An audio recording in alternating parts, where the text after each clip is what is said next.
All right. Wait. All right, everybody. Yeah, welcome to the WCA Qualifier. I can already tell you one thing. We're going to have a very fun weekend because, well, we don't have a production team this time. And, well, actually, we have one guy in production right now who currently just, like, saved me a little bit. But I have, like, a lot of keys, a lot of keywords here, a lot of mics, a lot of stuff that I have to take care of. So if at some point his mic is muted, it's probably because I hate him. If mine is muted, it's because I basically made a mistake. So, yeah, it is going to be a bit rocky at the start. Yeah, I'm feeling button inadequacy at the moment due to the amount of buttons you have over there. Yeah, exactly. I have a few. So, yeah, guys, we have, of course, the WCA Pro Qualifier already. We had that with the finals in Cologne. We had Team Liquid qualify back then, and now we are in the Open Qualifier where we have a lot of good teams. And it's going to be a pretty great weekend, actually. We have 2 days with a lot of content, and it should be quite a bit of fun. It is. It's going to be very exciting. Looking for our second team to go to China. The draft has just started, so we're going to be getting into that. And our first match is Fnatic versus Mysterious Monkeys. And now my skills are already put to the test, and... That's the one. Nailed it. No. No? No? No? There we go. Okay. All right. I'm getting there. I'm getting there. So, yeah, we're going to go through the draft here. And, of course, we have in this case right now our first ban on the side of the Mysterious Monkeys. And also now in this case on Fnatic's side, Abatha. So... they are actually really fast, but that being said, the Monkeys actually jumped in on last notice because, well, they were not supposed to play here. But right now we have them replacing the team that originally was supposed to play, a UK team who pulled the French defense and could unfortunately not play today. Yeah, it was the Muffin Geckos, who unfortunately were not able to play. I love the name, great name, but were unable to play. And Mysterious Monkeys getting the first pick going for the relatively, compared to a lot of the heroes, new meta of the Sonya. Yeah, so Sonya is actually our first pick here. And let's talk a bit about like how the meta has been evolving. Like the biggest change, of course, well, the teams are really fast, so we don't have a lot of time to talk about everything here. But the biggest change in the last patch was to a lot of the warriors, especially when we're looking at Johanna and also Leoric. They lost a lot of their wave clear, and wave clear was absolutely key back in the old days, if you so want. Right now, it's more focused on heroes like Muradin. We have Arthur's taking a huge priority. Sonya is being picked a lot, and in this case, even a first pick for the Mysterious Monkeys, which personally I find a bit surprising, just because in this case, Fnatic now does get the pick on Kalthas and also on Uther. Yeah, they're able to get out that incredibly powerful mage and what is currently touted as probably the #1 1-tier support on the form of that Uther. Mysterious Monkeys bringing out the other mage here. We're still seeing a lot of mage play in the form of that Jaina. So now they have the very heavy frontline damage of that Sonya, who's played more as a melee assassin than a warrior, and that lovely backline damage in the form of Jaina. We are actually a bit back to the old days where you were always like trying to split the two magic assassins. In this case, we have Kalthas on one side. It's not really a surprise to see then immediately Jaina being picked by the opponent's team.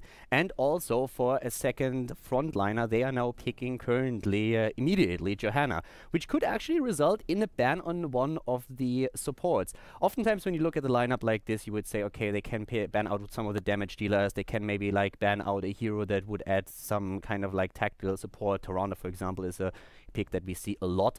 But in this case right now, we could even see Karazim being banned, since in the European scene, when you were looking at scrims, two of the most frequent healers were Uther and Karazim, usually split amongst the teams. There's, of course, a lot of other options that you have, like Malfurion as well, and also still occasionally that Rhaegar. But it is an option for them, and they actually use it. They ban out Karazim here. Yeah, the Karazim taking the place of the what used to be Rhaegar's position in that #2 support slot when you have someone who is very heavy on the melee to just keep him alive with that burst healing. Karazim coming in and will be denied use for Mysterious Monkeys. So if they still want the burst healing, they have to go with Rhaegar. Otherwise, we do see quite a lot of Malfurion play at the moment, just due to him being solid all around. Personally, for Fnatic, I would really like to see a Toronto here. We don't really know too much about the new European meta. We've seen, of course, scrims. We've seen a few EPL games and other things like that. But we haven't really seen those tournament compositions that teams are throwing in. The last patch changed a lot of things, and one of them is that Toronto, who was already a great hero before the patch, now is even better, since she can also add a lot of healing to the team if she needs to. So it's something that we could see. And even though we have a lot of a focus on focus attack on level 4, now her searing arrows are actually a lot stronger than that as well. So that's another option that teams have. In this case, Fnatic is actually heading into Arthur's. We already mentioned him a bit earlier. And Arthur's would go well with Tyrande for the additional stun. Yeah, right now they have 3 different forms of lockdown, 2 stuns and 1 root. So adding in a Tyrande as well would be a very Fnatic style lineup of incredibly heavy lockdown to just pick people off one at a time. very important, of course, to mention is that the Fnatic lineup was completely changed. We have only 2 players from the old lineup in the team here. That's Mane and Breeze. Blackscorp, Quarknix, and Smexy Style are the new players, the 2 former Pirates and a former Team Liquid player to round the lineup off. And we have Tacita. Tacita is really a pick that I personally like a lot. In this case, I probably would have still preferred a bit to see that Tyrande for the reason that you mentioned earlier. They have a lot of lockdown, so it would help with the snipes. But if you're talking Tacita, then you have now a hero who has so much more support capabilities than he did before, just because of that massive cooldown reduction on his shields. And of course, you also got a lot of new talents, or at least like small changes that help him to get those numbers out. Yeah, really good for helping protect your back line. Uther, yeah, he's a very good healer, but he can only heal so much, especially when he's having to deal with whoever's in the front line taking damage, and the fact that you're usually going to have a Sonya in your back line as well. So adding a Tastar in there still gives you the damage that he used to. Not as much, but still good damage. But his shield is able to protect multiple people at the same time due to that short cooldown, like you said. Yeah, on his Archon, he lost roughly 20% of the damage, and one of the things that he adds now as well, of course, on a map like Sky Temple is at least vision over all those bushes that you have everywhere. If you want to go for mental acuity on level 4, you can even do that. The Mysterious Monkeys are now still adding some of that lane push. They already have Johanna. Johanna is not as strong with the lane presence anymore as she was in the past, but she's still one of those tanks that can get the siege numbers out there. If you add a Zagara, of course, into the mix, then you have even more of that, and usually we see her at the bot lane trying to push that in. Heroes that we could have seen for one of the teams that we might actually still be seeing here is, for example, well, not for the Mysterious Monkeys since they need support, but we could still see something like a Falstad, which is still a viable option. We could, for the Mysterious Monkeys, maybe even see a Brightwing, a bit more popular lately, and in this case adds, of course, that advantage of having a global presence, but they go into Rhaegar for the Burst Heal instead. Yeah, that Burst Heal to help out with their Sonya when she's doing that frontline damage, and also Lightning Shield combos very well with Sonya in general, but I see what you mean with the Brightwing, for example. She also would have been a very decent counter to the Kael'thas, maybe, where Kael'thas, with that huge amount of damage of Brightwing, has the option of going into that Shield Dust for that 25% ability damage reduction on anyone she casted on. Yeah, for Fnatic, I'm actually very curious to see what's going to be the last hero for them. We've been talking a bit about damage dealer, so it's very likely that they're going to add another one.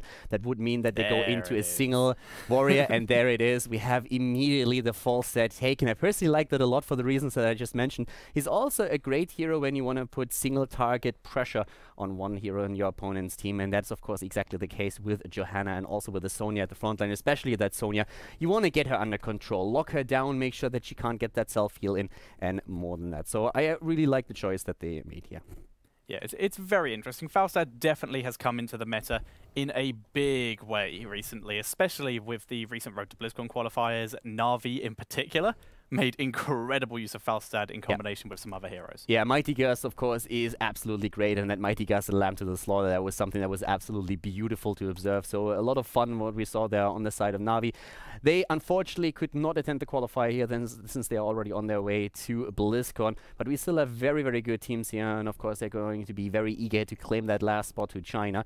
And the lineups that we have for our first map are actually very solid, and you can already tell that we go a bit away from the double warrior setup or the double tank setup. Sonya, still a bit of a bruiser, a mix between a tank and then also like that melee assassin frontliner. On the side of Fnatic, we have only Arthas as the frontline. Double tank is still quite popular, but teams are now starting to shift it up a bit. Yeah, what we see with the Tastar, though, is bringing in that extra protection in the same way that you used to see it in very early alpha days, where the teams would run. It was back when double tank was still the meta, even back then. But you'd run a Tastar instead of your second tank due to the fact that he has a great amount of solo survivability, and the extra shielding allows you to get that sustain that you would otherwise have with another tank. Yeah, Tacita can really help out a lot here, and of course also add a bit of damage. He's a great utility hero in general, and oftentimes, I personally could actually, we've been talking about this in the last few days, I could see Tacita being run with, let's say, Morales, for example. If you have the medic in, one of the big weaknesses that the medic currently has is still that she is pretty squishy in the sense that she can get jumped on quite easily. She doesn't really have that one panic button that so many other heroes have, with Ice Block, for example, with a Divine Shield, with your Divine Palm, whatever just like saves you when your opponent really wants you. But if you have a second utility hero in the setup, you could use a Tacita maybe to help her out with shields. Haven't really seen that yet, but maybe it's going to pop up in the future. Yeah, like Medic, like you said, doesn't have a panic button, but she does have a new iteration of what used to be one of my favorite things in Heroes back in the early days, and that was panic sieging. when you were Sergeant Hammer running away and you try to use your knockback and accidentally C-jump, just like, I should be running, but I am stuck now. But instead with Medic, you now get the panic Medivac. Where it's just like, oh god, plane. The panic medevac. Yeah, we were joking that it's unfortunately not, well, it's not really possible to really just like kidnap somebody with with a pudge. That would have been really nice, like gorge someone with pudge, go into the medevac and just fly away. And it's like, yeah, you know you're screwed at that point. Whole new iteration of what it used to be was sprint with stitches, gorge and then sprint behind your gate. Now you just, God, those were the days. You would have been able to get the long range plane into your own Hall of the Storms probably, but if you go into stasis or into anything like that, then Stitches will just spit out its target. So unfortunately, we do not get the fun stuff. Sprint has actually been removed by so many heroes. Who's it on? It's on Gazlo? Well, we still have a few heroes with the Sprint. Think about how many lost it. Uther lost it, Stitches lost it. So it's actually like crazy to think about that. So yeah, that's pretty insane. But guys, the game is starting up. So let's jump in right away and check that out. God, I'm good. Like, so that production part is actually working quite well. I'm a little bit surprised for myself. I'm going to screw up at some point. Don't worry about that. But yeah, it's going to happen. So, guys, for now, once again, we have, of course, the teams here. To the left side of the map, we have Blackscorp on Tassadar here for Fnatic. We see Breeze playing Arthas, Quacknix on Falstad, Mena on Kalthas, and Smexy Style on the healer. He's playing Uther here for his team. To the right side of the map, the Mysterious Monkeys with Awe on Rhaegar. We are currently looking at Noxout playing Jaina, Laranas on Johanna, Bernhard on Zagara, and Angus on Sonya. Right now, we see a triple lane lineup in the top lane from the Mysterious Monkeys, grouping up with a very CC-heavy group to try and catch someone up. And unfortunately, Mena on the Kael'thas, very squishy, is the only one up here. If he gets caught, he's probably dead. The interesting thing, though, is that Mena on Kael'thas is a monster. It was quite funny when we had the EPL days. In case that you don't know what the EPL is, it's something that the players created where they can play without the support of their team. For example, when they woke up in the middle of the day and they just wanted to play, the rest of the team wasn't online. There's either Hero League that you can play, or you can just like play a bit of EPL. That was the thought process behind it, so that the players of the pro team can play with other players of pro teams on a pretty high level. And the first thing that would happen every single time that Mena would play is that everybody just banned out Kael'thas because he's just so damn good on the hero. So him playing that hero now in this setup is actually very, very good for Fnatic, and I'm very curious to see how much of an impact he can have with this hero in this game now. Yeah, we actually see very interesting lane setup. For starters, we did see Mena playing incredibly far back on that Kael'thas because they didn't have vision of the enemy team when they have such high lockdown. Blackscorp, however, played a little bit aggressive in the bottom lane due to Tassadar having a bit more escape and being against the Zagara. Tassadar is one of the few people who can actually lane against the Zagara and come out with a pushed lane. At this point, it's also really interesting to note that Falstad is not playing against Zagara, but it's that switch with Tassadar. There's two arguments that you can make for this case. First of all, you can make an argument for Tassadar since he has already a lot of siege and pushing power, which Tetcha just explained, very, very strong against Zagara here to try and hold the lane. But Falstad is also good at the bot lane since he, if need be, can simply fly onto one of the temples and help out there. And the temples are online, and immediately we have the fight there. Noxout and Laranas are trying to push Breeze back, and so far they're pretty successful. Just look at Sonya here with the damage. Breeze in trouble, but he gets away. Yeah, Quacknix with that hammerang, looking to try and catch anyone who was going to pursue further, but no one was there to find. So it looks like Fnatic going to give up this mid-temple, but they have most of the shots from the top one thanks to Smexy Style, holding that pretty much throughout all of this. At this point, of course, looking at the talents, we have also a few decisions that have been made by the players, especially when we're looking at Tassadar. We see Mental Acuity on level 4, so it's the extra vision for Blackscorp over anything else. With other heroes, you could have decided to go into the Leeching Plasma, which gives especially melee assassins a lot more survivability. They don't run a melee assassin in this case, so going for Mental Acuity makes sense since you want to know what's happening in those bushes, especially when you enter the temples. We have Destruction taken for Arthas on level 4, so a bit of extra damage here for him. Bit of a setup here, pretty nice actually by the Monkeys, trying to steal the camps away. They went for mostly the standard talents here, with especially Jaina going into that standard combo these days with Conjurer's Pursuit on level 1 and then Snowstorm on level 4. Yeah, allows them to have great area control over these temples just due to the huge area of damage the enemy team has to walk through in order to get into those temples at all. Zagara, once again, like you said, very basic talents, as she has managed to push back Blackscorp, but there were 2 mercenary camps here, so that does help with that a bit. And we see Mena clearing up these backdoor siege giants here. One of the things that's also important to note is that the Monkeys also do not play with their full lineup. They are actually using a substitute player today, since their shot caller, which is quite important here, Maximal Prime, was not able to make it today. So they just got notice a few hours ago that they can play, since we had, of course, one team stepping out, as we already mentioned. So in this case, they are playing with a bit of a weaker setup than usual, for them at least. But so far, they're holding their own. We don't have a single kill in the game just yet. We have level 7 a bit faster here for the Mysterious Monkeys, and they are going into the sustain talent for Sonya. So not the full damage build with follow through on level 7, but instead it's ferocious healing, which is actually very powerful, with a cooldown of only 10 seconds. Getting a lot of your heal back, your maximum health 10% every 10 seconds is pretty solid. Yeah, it's going to definitely help as well, where, due to the fact they are with a Rhaegar as opposed to a Karazim or a Uther. Rhaegar does keep up with them in healing, but having that extra sustain, especially just that split second you can get the ferocious healing in while waiting for an Ancestral, can be the difference between life and death. That's definitely true. We also have no secret weapon taken for Falstad, who of course went into that auto-attack damage build that we see so often. The Temple at the bot lane is active, and Lauranas is taking the shots for his team here. Falstad is up at the top lane, trying to secure some extra experience, but he needs to fly down pretty soon. Fnatic is lying in wait here. They're trying to go for Zagara. We have all just moving in just now, trying to heal them out here. Immediately, Fnatic goes for Zagara. Already the bomb supplied, and she needs to move back. Yeah, she's already backed out. There was a great stun by Smexistar there, but they weren't able to catch it completely. Now Falstad going with a lot of damage. Nice heal by R there, allowing Bernhard to get out of there. And in the meantime, Angus was able to actually soak a lot of shots and is now going pretty deep. Needs to be very careful, considering all of Fnatic, except for Breeze, are outside this temple and looking for a fight.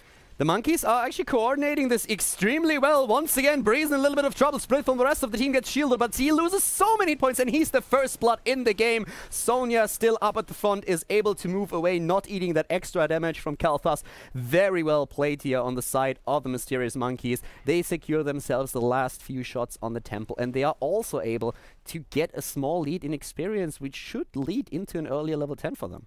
Yeah, and if they can get an objective with this earlier level 10, it's unlikely that another temple will spawn, as this one just finished up. But any mercenary camps that spawn, they will be able to take control of, and they can also grab a bit of lane control, while Fnatic has to wait. Although Fnatic did just sneak a bit of XP back thanks to Quacknix being able to fly up to this lane and grab a few extra minions before R could run up. I still really like the way how they are currently playing this, the Mysterious Monkeys, that is. Keep in mind, of course, that especially when we're looking at Fnatic, level 13 is going to be one of those power spikes for them, since they are running a Kalthas in their midst, and they want to go for the living bomb build with the chain bombs then on level 13. But so far, it is really the red team who is starting to take the initiative. We have Ring of Frost taken as one of the talents. We have now also Ancestral Healing, the Blessed Shield. We have more, and also, of course, Wrath of the Berserker. They are using the heroics, and they are trying to take down one of their opponent's forts. Yeah, Wrath of the Berserker basically able to be popped whenever you feel like it, due to the fact the duration stays along as long as you are gaining Fury, and he's just the cooldown is short enough. You can pretty much spam it as you like, 45 seconds. Interesting combination now in heroic abilities for Fnatic. They're using the Mighty Gust together with Force Wall. So in theory, they could try to just simply wall a hero off, like just push the rest of the team away and focus him down. So interesting setup there. Let's see if that's going to work out for them. Force Wall is, by the way, one of the heroic abilities with the lowest cooldown in the game. We have 12 seconds as a cooldown. I think the only ones that are shorter than that are, of course, Napalm on Sergeant Hammer. And I keep forgetting, but I think there was something else as well.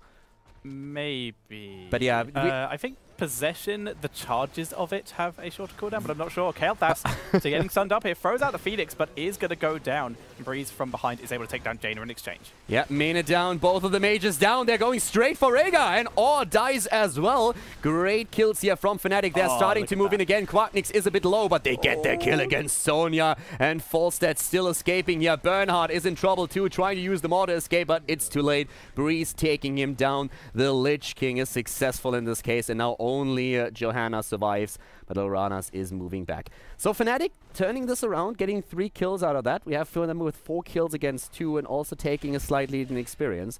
Even though the Monkeys were at the beginning a bit more successful, it's right now Fnatic who are starting to make the moves on the map. Yeah, great use of Force Wall by Blackscorp, trapping away Zagara, preventing any damage on the chasing members of Fnatic. So it went really well. Now Blackscorp's on his own though in the bot lane. Smexy only just arriving, but Blackscorp having to pop his dimensional shift in order to get out of there and not get caught out by Johanna and Jaina. Mena is working on those creep tumors, trying to just like diminish the vision that we're having for the monkeys. Oh, sneaky. Whoa, that's they are having some balls here, going straight for the boss and trying to sneak that in. They have the damage to pull it off, but Blackscope is already moving in, and he's going to find out what happens here. It's level 13 versus level 10 talents. Falsat has to fly in, and immediately Breeze and Smexisal are starting to move in. Blackscope is already on the spot, and in the same second we have Phoenix on the map. Here comes again the Force Wall. They're trying to capture it, but it's extremely low. They don't have the talent, and there goes Rhaegar. Breeze Mighty Gust pushing everyone away except Johanna, who had her Iron Skin up, preventing the CC. Smexisal, only one on the point. He's dropping low. Falsat goes in to take the place, knocks out Will Fall. It's now Bernhardt versus Mena and Quacknix, and that will be another victory for Fnatic. Incredibly risky move by the Monkeys, but did not work out in their favor. Unfortunately for them, that level 13 just popped way too late. The entire team got wiped there. They got 3 kills still, which is actually not too bad if you think about it. They were fighting the boss and also Fnatic at the same time. They still secured 3 deaths, but of course they lose boss. They lose all their 5 heroes. They are far behind in experience right now. It was a big gamble by the Mysterious Monkeys, and I guess at this point they just said, hey guys, listen, we need to take some risks here. This is the only way that we are going to win with a substitute player against a team like Fnatic. We need to we just need to be willing to make a few risks happen. And to be honest, if that level 13 talent pops a bit faster, they might win that fight. Yeah, if they, like you said, if it had popped just in time for them, they would have won it. And also, if Falstad hadn't come down in time, they definitely would have been able to get that if Falstad hadn't been as quick to react. I will say, though, massive props to Johanna. Perfect timing on that Iron Skin to block out that Mighty Gust and at least let us stay on the point for a bit longer, because otherwise that boss would have gone straight away over to Fnatic. Yeah, that was actually well done, but now they are 2 level behind and an extra talent. Here comes the fight once again. Smexy style needs to be careful, though. We have all the defensive talents now for Blackscope on 13 and 16. Bernhardt is in a bit of trouble. Here come the bombs, and goodbye Zagara. Knocksout is going to eat some additional damage as well. It's a 5 versus 4 situation once again in favor of Fnatic, and they are starting to push the bot lane. The boss has been defeated, but there are still 4 Siege Giants, and this keep is under a lot of pressure. Yeah, Fnatic just keeping on the pressure for now, as there's not many objectives to do. In the meantime, Sonya is taking the Bruiser Cup in the top lane, but it means she's not here for this defense if she decides to engage. However, she is melee. She's going to have a very difficult time getting in here. Blackscorp taking both Blizzard Strikes here, popping his Dimensional Shift while after baiting in Johanna. Able to do a lot of damage, and Jada also getting caught out here and taken down, and that has just forfeited this keep. Fnatic pushing the advantage that they have. They take the keep and the kill. They know that the extra talent that they have now in level 16 is going to give them a major advantage in any fight, and that's exactly what they're exploiting here. They're using now also Hammer Time on Quacknix, which is a great talent to get an additional stun in. They have with Kel'Thas a hero that also has a lot of survivability now thanks to the Arcane Barrier. And let's not even talk about Uther, who can now rely on Benediction. Sonya in the mid lane has been... Oh no, the Force Wall! Sonya, Tassadar just threw down the Force Wall and let Sonya get away. Well, in this case, that really worked out against Fnatic, but they are still ahead. And I mean, the Monkeys, they need level 16. They lost the keep already. So at this point, they are the ones who are really in trouble. But the Temple is actually giving them a bit of an opportunity here. They should be able to soak level 16 up to the point where we have both of the Temples active. So if they can catch one of them, then we'll at least be able to drop that last fort up at the top lane. But the 2-level deficit is a big problem. Yeah, they have to work out where they want to engage here. Right now, being very sneaky. It looks like they want to try and catch someone on the way down to that bottom temple.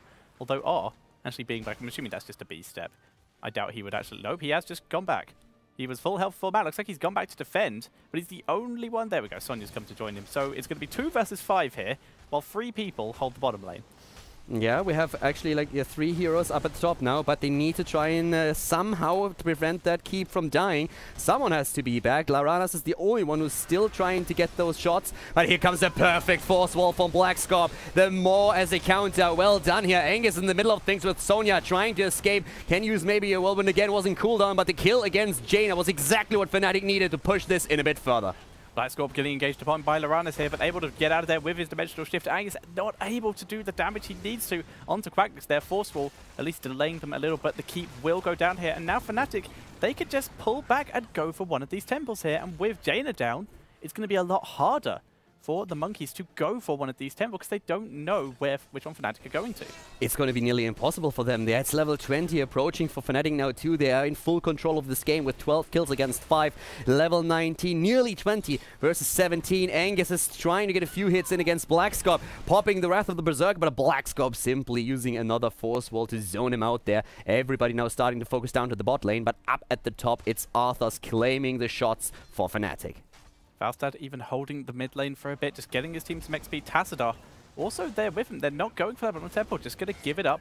Not going to take that risk. And Spexy and Maina going to back away and just give up this easy camp as well, because they can't afford to lose anyone. They really don't want to give up the advantage they have. Instead, pushing the mid lane very heavily. Jaina dying actually in the mid lane here. She was taken out, and that is a horrible position right now for the Monkeys to be in. They are up against level 20 on the side of Fnatic, and they are in a 4 versus 5 situation. Yeah, mid keep is definitely going to go down. Fnatic got all of the top shots. Will grab the mid keep here, and they're looking to feign some pressure onto Core, while Falstad prevents the ports back to base. They're going for Core, while Falstad delays here. Is he going to go back in and try to deny the ports again? He's seeing if anyone runs past him. Go on. No, not in range. They're all going to get back, but the shield is now gone from the Core. Loranis is delaying this as long as possible. Yeah, Angus is moving in already with Sonya here. Breeze popped his heroic ability. Army of the Dead is in play. Laurana's down. Beautiful. Jaina is going to be back in a second, but let's focus on Sonya here. She's under a lot of pressure. Fnatic, are they really going to try and go for core? It's on 90% at this point. Here comes Quatnix moving forward. Hammer time stuns out. Oh, he's trying to use his heroic, but it does not work. And that's another good kill against the Monkeys. Quatnix flying over the Core there with Epic Mount to try and get a better angle. There's a Divine Shield keeping him alive. He's finally going to back out because he's dropping low, but Angus with the Living Bomb will go down, and that is 3 members down for the Monkeys, and we're going to see Fnatic try and move on to the Core, and that will be GG. Yeah, that's all she wrote right here, and Fnatic takes the lead in the best of 3 series. So they have the 1-0 right now in this case. And yeah, that actually puts me in a bit of an awkward spot because the lights are still out and I'm supposed to... well, screw it. Okay. I'm sure we can look at stats if you don't want to change over yet. We can have a look at some damage that's stuff. fine. So guys, this is how that looks when the lights are out. Yeah, unfortunately I can't move from here because there are way too many cables. We are going to talk to our production team in just a second with that, but yeah. Welcome to the Halloween production. Exactly. The Halloween production is real. So in case that you tuned in a bit later, we have a bit of a different setup here today. It's pretty sick studio still, but all of the production is basically on me, so at some point we're going to end up with maybe like the wrongest thing on screen. I'm going to get used to that at some point, so don't worry about it. But yeah, this first game that we just saw, pretty solid performance by Fnatic. At the beginning, the Monkeys really putting a lot of pressure on the board and doing quite well, but then later on you could really tell that Fnatic was in a much better spot there. Yeah, second those level 10s hit, just suddenly Fnatic got control. Oh, hello. Lights.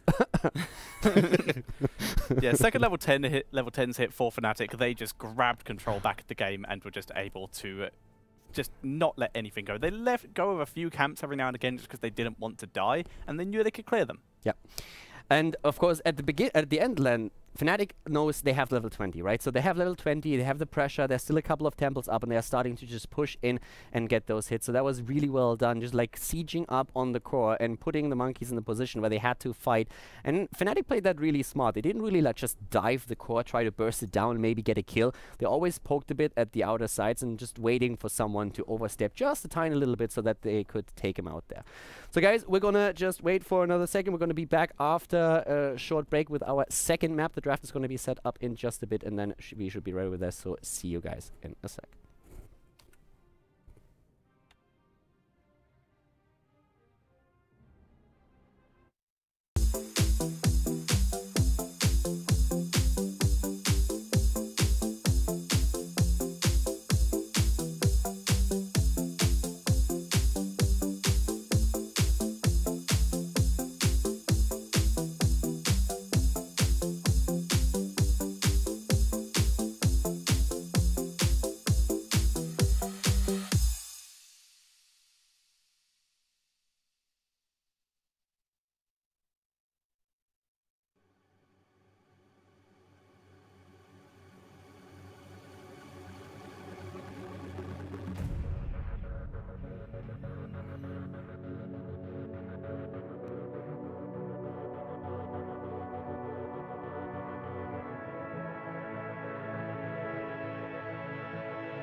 All right, guys. So, yeah, we are back with the next game, and we actually have already a start on the draft. We are actually looking at Dragonshire right now, which is going to be map number 2. So we're going to check that out right away to see what's happening with that. And that didn't really work the way that it was supposed to. There we go. Success. We are on the draft screen. Okay, I'm not quite sure if production just screwed that up or if that was me, but yeah, that doesn't help. So, yeah, at this point we're having our second map already started. In this case, it's an immediate ban actually on, well, in this case, Tassadar and Uther. The Uther ban doesn't really surprise me too much, since he's one of the heroes that has been banned out quite a bit in the past. We've seen a lot of bans on, yeah, well, at least Kelthas now too. But Tassadar is an interesting ban in this case, actually. Yeah, the Tassadar is a little bit weird. Blackscorp finding a new Protoss to get banned on his new team, and it was very effective in the last game. We saw multiple attempts from the Mysterious Monkeys to take down that Tassadar, but every single time Blackscorp popped his Dimensional Shift at perfect times and was able to get out of there. So maybe it's a situation of they don't want that extra protection on anyone they go in on. I mean, it's not really a bad hero in any case. I mean, Tassadar, as we said already before, is a great hero when it comes to utility as a second healer, a second support if you throw them in, and especially with the Sonya, as we've seen with other heroes as well. If you have like really nice, yeah, well, thingies. Force walls? Yes. If you have nice force walls, that works, of course, also in your favor. But I haven't really seen him as a ban just yet all that often. The setup that we're seeing for the Monkeys now, on the other hand, has a lot of stuns right off the bat, especially when we're talking about Mirrodin. We have also Sonya as a second very good single target damage dealer, and then with Kelth as a hero that can, especially later on after level 13, bring the pain with the chain bombs. So the start into the draft is actually very, very good for the Mysterious Monkeys. Yep, Fnatic going for a very similar comp to Mysterious Monkeys, in fact, with the Jaina and the Johanna, and they banned out the Tyrande to prevent even more stun train. Surprise, surprise. I mean, in this case, you really want to get rid of Tyrande as fast as you can. The Monkeys are attempting to take damage away of Fnatic, and, well, considering their lineup so far, it makes sense that they are trying to limit the options for especially single target damage against the tanks. So Giant Killer is, of course, one of the keywords here, and therefore a ban on Reynor. Keep in mind, that still leaves us with the potential Vala for single target damage, or again, Falstad, which we've already seen in the last game. Yeah, there's plenty of options nowadays. Range damage dealers, mostly auto attack. We do still have the mages, but the auto attack assassins really came back in 2 patches ago, after some changes to Season Marksman. Yeah, Season Marksman change was actually, like, it was even before the Season Marksman change on a lot of the maps. I guess, like, the comeback started a bit on Tomb of the Spider Queen, and then a lot of teams just simply said, listen up, guys, we can make Season Marksman work even on other maps. Then Blizzard even changed the talents, and everybody was just like, hey, yeah, we're going to take that. And then the Koreans started showing, oh, hey, Raiders are really good counter to the double warrior meta. I think for me personally, one of the starts was actually when we had Meteor Maker still, and we saw that false stat on the Blade. Blade really brought that Season Marksman single target false stat back, and then suddenly everybody experimented with that when they realized, hey, this is an amazing counter against the tank heavy meta that it currently dominates. Yeah. Especially after Gathering Power was very severely nerfed, which basically wiped Falstad out the meta, and then Blade was like, why are you ignoring him? He's really good. Yeah, he definitely showed everybody that the hero was still quite good, and then everybody started to jump onto the Season Marksman wagon again. Now we have for Fnatic more damage dealer and especially lane control with Zagara, and we also see Ethereal, which is of course a great frontliner here. And here again, first of all, what I personally find extremely interesting as well is that we have a pretty late pick on Karazim. I personally thought after the ban on Uther, Fnatic would jump onto the healer a bit faster than that. The Mysterious Monkeys secure him now for themselves. And on top of that, they're saying like, well, you know what? We have already like 2 frontliners here. Let's just add a third one. Let's go for Chen, and Chen is actually like quite strong right now. We've seen him every now and then at the end of the last patch, but right now, as he was even buffed, teams are really starting to focus him a bit more. Yeah, so the Panda making its way back into the meta ever so slightly, which I am a fan of. I've always loved playing Chen every now and again. And with Sonya as well, with Sonya and Mirrodin, you basically have one almost impossible to kill character in the form of Chen, just huge tankiness, one very difficult to kill and very stun heavy character in Mirrodin, and then you have one in-your-face damage character. You have 3 warriors pushing all the way through, and Fnatic don't have enough room for another Season Marksman character. They have to go with a healer, so there is the Malfurion. Yeah, they go for Malfurion as their healer here, and which is actually already quite nice, but this is going to be a pretty fun game. We have a bit the fight over supports these days. Karazim and Uther on the European server are probably the two healers that have fought over the most, and then you also have now as the third option Malfurion. We've seen Brightwing occasionally, especially Navi really loves to play Brightwing. But yeah, pretty interesting setup here for them.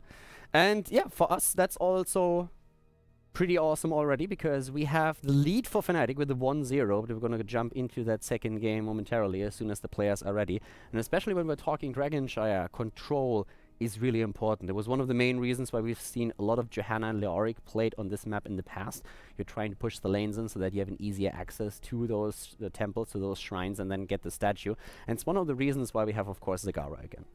And Zagara is a hero who actually has the potential of taking Giant Killer, which is a situation that could do a lot of damage, but the majority of the time we were still going to see that Hunter-Killer style, just huge single-target damage. We could see that adjustment here, though, with three tanks suddenly in the if setup. It's going to be adjusted, it's going to be here. Yeah, exactly. If you plan at some point to adjust your build a bit to really put pressure onto those warriors at the front line, then it's going to happen right now, because this is the setup that they need for that. But when we're looking at the setup in general, I have to say that I kind of like what the Monkeys did there. It's a pretty solid setup for them. And it's basically just, it's not only protect Kalthas, they want to keep Kalthas alive, they want to keep Kalthas safe, and with the setup that they're running, they could even think about going into Backdraft later on 16. Oh, yeah. Pretty much depending, on the other hand, on what Tyrell is going to do in 10, I suppose. Because if he really goes into Judgment and tries to just like snipe Kalthas out, then you need to have that Arcane Barrier. But if he decides to go into Sanctification to get just like rid of some of the damage that comes in, then they could go into Backdraft instead. So there's a lot of like synergies, a lot of like plays that we could see here when it comes to the talent choices. Yeah, it doesn't matter how many front lines you have. If you can get Tyrael with a Judgment and then someone else onto that back line, the Judgment can clear out all that protection, and then your damage dealers can get onto Kalthas and wipe him pretty quickly. But like you said, Backdraft on a Sanctification team could be very interesting, giving those warriors the chance to actually get their damage off, which is not something that happens every single day. Yeah, we could definitely see some really nice plays here. And once again, of course, when we are talking healers, then we have still that panic button, that safety net with, with, of course, first of all, Divine Palm in. We occasionally see 7-sided strike, but I don't really feel that in the setup that they're running here, they necessarily need to take this. They could add a bit more damage with this, but if they really want to make sure that some of their frontliners, namely, of course, Sonya, which is going to have the biggest trouble here, and also Kalthas alive, then Divine Palm would be the way to go. They should have the damage that they need to really take targets down.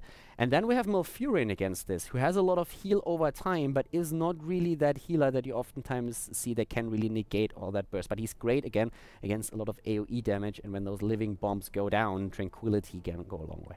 Yeah, against the living bombs, against the fact that you are against warriors who deal damage over time, as opposed they have a bit of burst, like you did say, but Malfurion could work really well here, as long as they can keep him alive from, well, Sonya. Sonya is a very good chance to get onto Malfurion, then she will just take him down. So it's all about the positioning. Especially when you think about like the talents, you don't really have to go for a cleanse here. In this case right now, you can really go for a full heal build on that Malfurion. If he has decent positioning, a bit more in the back line, then he can really do a lot. If he goes for Life Seed and also Enduring Growth, he can get a lot of numbers out there and help the team out. When we're talking about the Mysterious Monkeys, one of the most important things for them with damage next to Kalthas is, of course, that Sonya. Once she starts slamming and getting those auto attacks in with a focus attack, like that's going to be pretty brutal. Yeah, it's going to be interesting to see how this does work. Like, the Chen, like we said before, is a very interesting pick. He has his own panic button in the form of the Panda Pals, if he wants to go for that, which can protect him from all that kind of engagement. Karazim protects his team. The fact they have 3 warriors in general, just huge amounts of damage. It's going to be very, very interesting to see how Fnatic do deal with this, because I think a lot of kiting is going to have to happen in order to deal with it in general. Yeah, especially like after level 13, they of course need to be quite careful there. But that's also one of the things that we have to find out how they're going to play with this, because Fnatic in the last game when we were on Sky Temple, I don't really want to say that they were struggling at the start or anything, but they definitely had a few problems here. It looks like we might have a change in lobby, if I read that correctly. We have a quick lobby change. Sorry about the delay, everyone. We do have a bit of an issue, so we just had to remake the lobby. All right, so let's check that out real quick and hope that everything stays the same. Yeah, that's looking good. Okay, so, yeah. I am host. Do you know what the problem was? Yes, but... Okay, all right. So either way, lobby is being set up anew, and then we're going into Dragonshire. Keep in mind that all the games that we showed today, it's basically the round of 8 of the Open Qualifier. We have then tomorrow the last few rounds happening. All of the games are best of 3, and of course only the winner will be able to get that slot for China for the main event, and it's going to be pretty amazing. We had Team Liquid already qualify at the Pro Qualifier. Back then, Na'Vi came in second, Fnatic was third back then with a completely different lineup. And right now, Na'Vi and also Dignitas, unfortunately not part of the tournament since they are already on their way to BlizzCon, but we still have very strong teams in here. The 3 favorites probably being Fnatic, Virtus.pro, and Gamers2. Rocket lost in the round of 16, pretty surprisingly. It was a bit unfortunate. A lot of people thought that they might get a chance of actually claiming that spot. But yeah, we have a couple of really nice matches ahead of us. Yeah, we have some very exciting stuff, and whoever wins this is going to go to China, which is a pretty big opportunity to flex your stuff against some more international teams. Yeah, exactly. Like those Chinese tournaments, and especially when we're talking about like regions going up against each other, that's always pretty exciting. So that's one of the things that we're going to see when it comes to the finals then. But for now, the teams have to find out which one is going to be the second European team to make it to the finals in China. And Fnatic so far, they have started with a victory on the first map, so they are in the lead. If they take one of the next potential 2 maps, they will take the best of 3 series and at least move forward to the semi-finals. So we're going to take a look at the bracket then later on as well to check that out. I suppose that, nope, the game is actually starting. I was just about to say we could jump into that bracket now, but as it happens, the game is starting, so I'm going to show you that bracket later on. But yeah, Dragonshire with pretty sweet setups here. I'm excited for this one. I want to see if the Monkeys can actually take a map in this case now. Yeah, it's going to be very exciting. And the Monkeys, like we said, took some huge early game control in the first series, so if they can show that early game control and then at least continue it, because they hit their heroic first, and then the second Fnatic hit their heroics, we were just like, done. We are done being behind. It's time to be ahead. Yeah, one of the things that also, of course, is something that we have to talk about again is that in the case of Fnatic or of the Monkeys, we actually had them in a spot where they were not even supposed to play today, and they're missing their shot caller right now. But introducing the players once again, currently we have to the left side of the map Fnatic with Breeze on Johanna. The team is a 1-0 lead in the best of 3 series. We have Smexy style here at the WCA Open Qualifier on Malfurion, Black Scorp on Tyrael, Quacknix on Jaina, and Mena this time on Zagara. To the right side of the map, the Monkeys with Bernhard on Chen. We have Laranas on Muradin, Knocks out on Kalthas, or on Charism playing the support role here. And Engis is giving that Sonya another shot.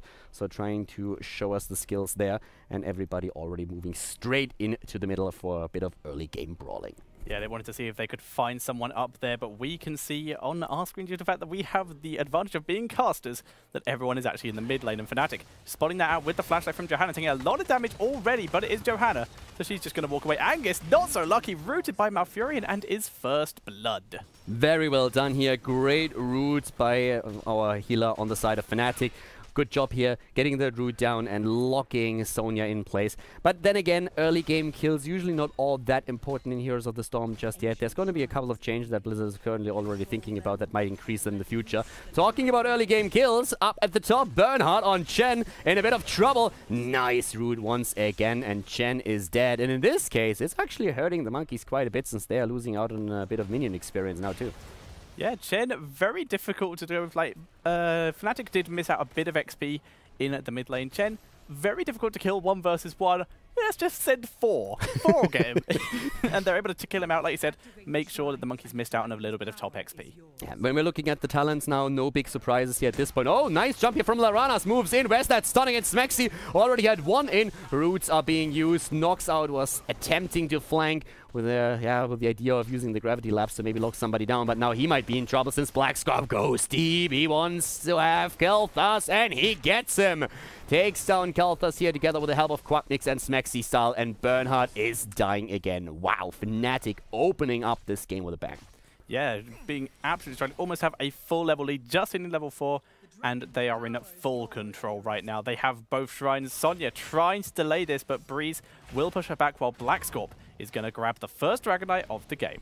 2 minutes in, they get the Dragon Knight. Of course, that extra talent that they just secured themselves helped a lot with that, and that's what we're now seeing after the Regeneration Master talent for Tyrael, him going straight into Amplified Healing. Two great talents that have amazing synergy, since Amplified Healing actually procs off the regeneration that you get off the level 1 talent. We're having Elun's Grace for Malfurion for the extra range on his abilities.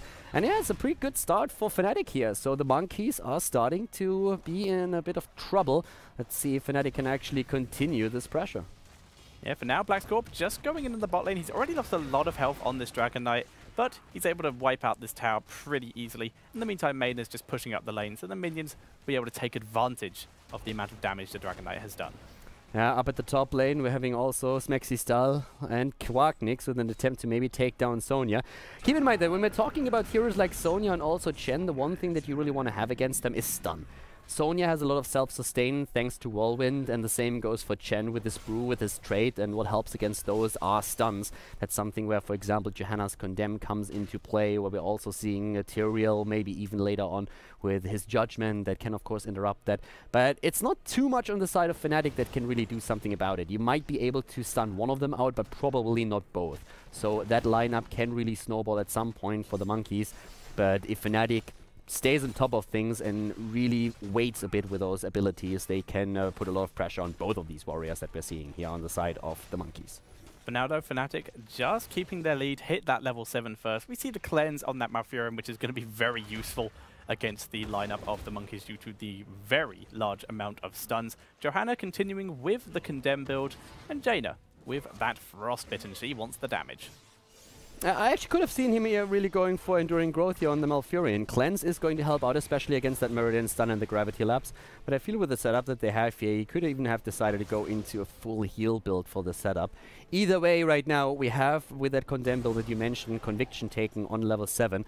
The Monkeys hit level 7 just a bit later. They're still one level behind, and we have them again with the Sustain. But keep, of course, that Charism in... sorry, not the Charism, but especially Kel'Thas in mind, who will hit his Power Spike on level 13, and that's the time where the Monkeys are probably going to try and fight back. Yeah, so the Monkeys will be quite careful up until then. Chen, like you said, they did hit their level 7. The Monkeys did hit their level 7s. The Brewmaster's balance on that Chen. Pretty much the only talent we see taken on that level, to be fair, as it just gives a lot of utility in terms of tankiness and maneuverability. Chen getting bullied in the bot lane. Oh, he's actually dropping very low. Nice dive from R there, able to save him in the last second. That was literally the last second then, because, I mean, I saw him die already again. It's 4 kills against 0, and Chen was in a lot of trouble. So far, he's not having a fun game. Again, the Dragon Knight, and... Yep, that's going to be a successful one, or isn't it? Oh my god! That last second interrupt.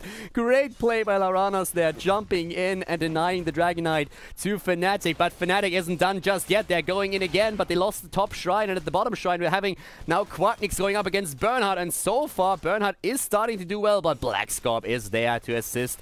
And they always go for Chen with at least 3 heroes. The Panda doesn't like that at all, but he still gets away. Yeah, Chen absurd in a 1 versus 1 situation, able to just almost 1 versus 1 anyone in the game. But if you leave him alone, if you group up on him, then he's in some serious trouble, and that's what we keep seeing Fnatic doing. If he's on his own, then let's group up and try and wipe him out. Quacknix taking a bit of damage there. They're going on to Sonya. The level 10s are in though, and that's the Maw already. Angus is trying to escape here. What is Blackscorp going to choose? The Ring of Frost in play. Sonya down, Blessed Shield taken. And there it is. It's Sanctification over Judgment for Tyrael. And that is going to be super interesting, as we already said earlier. It gives Kel'Thas an opportunity to maybe even go for a backdraft on level 16 if he feels safe enough. Yeah, a lot of potential damage from that, and just a lot of CC, which allows his warriors to get in there and get a bit more stuck in.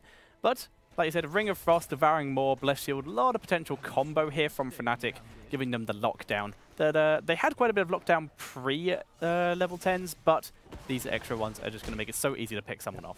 Now, one of the things that really shines through for Fnatic is their rotations. Their rotations, the calls on the map are working very well for them. They are getting a lot of kills out of those. We have seen very few 5 versus 5 fights. I think none at all, actually. Level 10 is now coming in. And at this point, I want to highlight again that the Monkeys are today playing without their shot caller, which definitely has an impact on their playstyle here.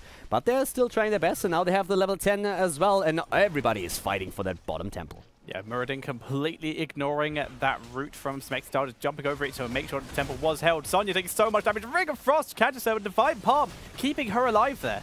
Yeah, and at the same time, nice condemn again from Johanna. Breeze is moving in once more. We have the Avatar used for Loranes, but he has to jump out. All at the same time, Karazim is also in trouble. Another condemn is bringing down Johanna, and they also get the kill against Kalthas. Really well played here. Fnatic with 8 kills against 0, playing a great game, even securing that last kill against Chen. Yeah, and a very solid tranquility there, and that is the issue with playing this many warriors against a Malfurion. The healing over time isn't a big deal because you don't do that huge burst damage to pick someone off. Sonya, every time she tried to use Whirlwind, Condemn was ready and off cooldown thanks to those Condemn talents. They really need to get that level 13 so that they can use the chain bombs on and knocks out Kalthas. That's something that they need to get in at the start, and then Sonya to follow that up. But right now they are struggling, and they are down a talent once more, where we now have the additional survivability for Malfurion even with that ice block, so he can always just go into Tranquility, pop the ice block if he needs to. We have more damage on Johanna now with the Burning Rage, and let's not forget about especially here Zagara, who went straight into the Mutalisk on level 13 to just like proceed with that build that will allow her to get the Hunter kill out. Yeah, so just going for that single target damage which they can use to focus down the Kael'thas or even the Karazim in this situation. And we have the imposing will coming in from the Tyrael just to try and counteract the Karazim and the Sonya, who are going in very deep. Very solid setup here for Fnatic, and so far a flawless play on the map. Very good rotations from them. 8 minutes in, 8.5. They have a 3-level lead. They are a talent ahead. They're in full control of the map now, and they even have up at the top lane Smexy who's just like trying to get more experience for the team. They want to head into level 16 as soon as they can. And, well, for now at least, the Monkeys are doing the only thing that they can do. They're trying to bully a few mercenaries because, let's face it, they can't do that with the opponent's team. Yeah, Black Scorp was looking to try and steal there, but was held up a bit and was able to teleport into a bit of damage to the Wizard, but still has to pull back before he can really kill anything off. In the meantime, though, his team did grab those Siege Giants in the bot lane, but there is no minion protection for these. Yeah, no minion protection just yet. They could rotate in with the team, but they don't do that yet either. We have still that 3-level lead for Fnatic and also the extra talent. And so far, it looks like Fnatic is just completely happy taking the camps on the map. We see Zagara moving to the left side. Mena's going straight for the Bruisers here, helped out by Smexy style. And we already see Quarknix at the bot lane just waiting for either one of the shrines to start, or maybe even that bottom Merc camp where we could see him head if Black Scorp rotates with him. Yeah, and Black Scorp has come down here, just saying hi and clearing out those walls to deny some vision. There we go, Quacknix already going to start there. Black Scorp just feigning that he's destroying the walls, but does not have the time to destroy that one, as he has to go help Quacknix.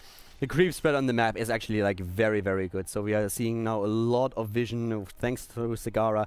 And I want to point that out, Zagara on level 7 went for endless creep, so that's one of the things, of course, that helps her really to get that vision on the map for the team and all that map control. She gave up some of the damage that she could have potentially gotten. Battle momentum is extremely popular on Zagara on level 7 because you get the extra hunter killer out later on, and it really helps you to dish out damage. But this gives them utility on the map and a lot of vision. Level 16 now versus 13, still that 3-level lead and a talent advantage for Fnatic, and they are very eager to use that. Yeah, they have, but we do see the level 13s available for the Monkeys here, so Kael'thas has hit that chain bomb here, so we can begin to do the damage. Chen going in very deep here. Muradin is rooted here. They get us under Quacknix. No one really caught in the Ring of Frost here. Chen continuing the chase of Muradin, but the Holy Ground stopping Muradin from going any further. Yeah, more of a passive Ring of Frost than anything else. Basically, Jaina just saying like, hey, I'm going to protect myself here. Yeah. Casting the Ring of Frost around herself, so anybody that jumps in would have immediately been affected.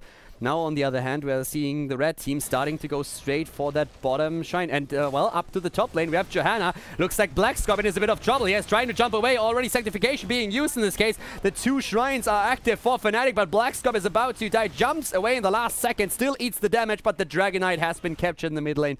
Great timing here on the side of Fnatic. They rotated Johanna up to the top. Breeze was capturing out that 1 shrine, and then we had in the mid lane still a hero present. Nice Divine Palm with a last second save for Sonya as well. However, we will see Jaina go down from the engage there. Black Scorp may follow here, gets wiped out, going to try to explode onto Nox out here. Won't be enough damage taken down, but does drop him quite low for a potential hunter killer. There's some vision on him from Breeze, but they can't really get at him from that angle. Smexy Style has been able to do some damage in the mid lane, but he was not successful in taking out the keep. Up at the top lane, though, Mene is securing more experience for his team by dropping one of the forts. So the Monkeys really starting to at least get a few kills in, but they're still so far behind, and losing that Dragon Knight again put them in the very awkward position where they lost structures, and even though they are now in a 5 versus 3 spot, they can't really capitalize on it. There's nothing that they can get on the map. As long as the Dragon Knight is there are no camps available. Even with the Dragon Knight gone, there are very few camps that haven't been taken yet. So the countdowns on the death timers are going down, and now we are going to see that 5 versus 5 again. So basically, nothing that they could really do with that advantage that they fought very hard for to accomplish. Sonya pulling everyone into that route from Malfurion, and the Phoenix also doing some siege damage, dealing quite a bit to Smexy style here. But Fnatic are now trying to give chase, and Angus, getting slowed by the Blizzard, could be in danger. Yeah, Angus needs to be in a bit of needs to be careful. Yeah, Blackscorp was already moving in there, trying to jump again. There's no judgment available on Blackscorp. He went, of course, for Sanctification, so everybody's just moving away into the safety of the keep. That Maw a bit too late. Doesn't really do anything against All here. Was trying to catch him out a bit earlier than that, but that didn't really work. The bot lane is pressured, though, and this keep also secured. So, Fnatic the entire game, very far ahead, but still no keep taken. So they need to make sure that they drop few of those so important structures. We have, by the way, Arcane Barrier still taken on Kalthas. Not going into backdraft, doesn't feel safe enough, even with a triple warrior frontline, to go into the non-sustained talent. Breeze getting jumped on there, but popped his Iron Skin, just able to walk away in a great route from Smexy, preventing the Monkeys from giving chase.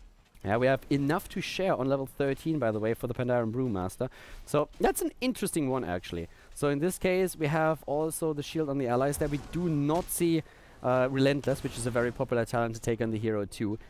Don't see too many stuns on the opponent's team. Well, I guess there's a fair amount of like stuff that can affect you, but in this case, Jen, with the assist of Meridian and Sonya, feels safe enough to just like let that talent go.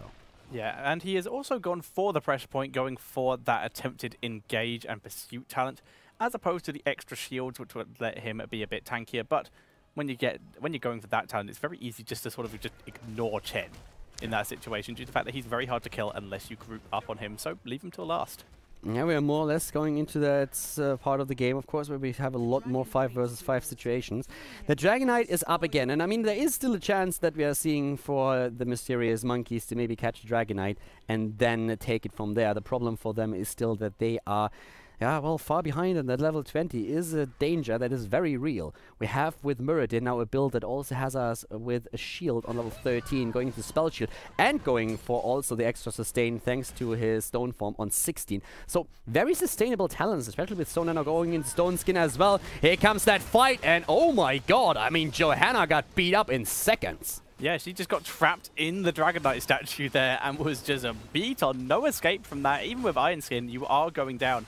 And now we're in a situation where Fnatic own both shrines and can't really grab the Dragon Knight. Sonya heading up to the top lane to grab that shrine and take it back, while Fnatic are going to try and move in here, see if they can get control in time, but Sonya has already grabbed it. The Blizzard doing so much damage. It's a 4 versus 4 with the level 20s ready for Fnatic. They're trying to take it here. This is the chance that we are seeing for the Monkeys to maybe come back into this. Aranas has to move out with his Muradin, needs to jump out and does do exactly that. Angus moves in, trying to get the knockdown on Mena, but doesn't get that. Bernhard still using his trade to keep himself alive. So far, everybody's still living, and this is the 5 versus 4 that the Monkeys were hoping for. Blackscorp dropping his Sanctification there, keeping himself alive while he duels with Bernhardt, but he's dropping quite low. The Imposing Will keeping him alive though. Crackness from behind, doing so much damage, and we finally see Muradin go down here. Angus in full retreat. Bernhardt will get rooted here, but he is just tanking it all with his brew. But he's pretty much unprotected here. His team is trying to move in, but Blackscorp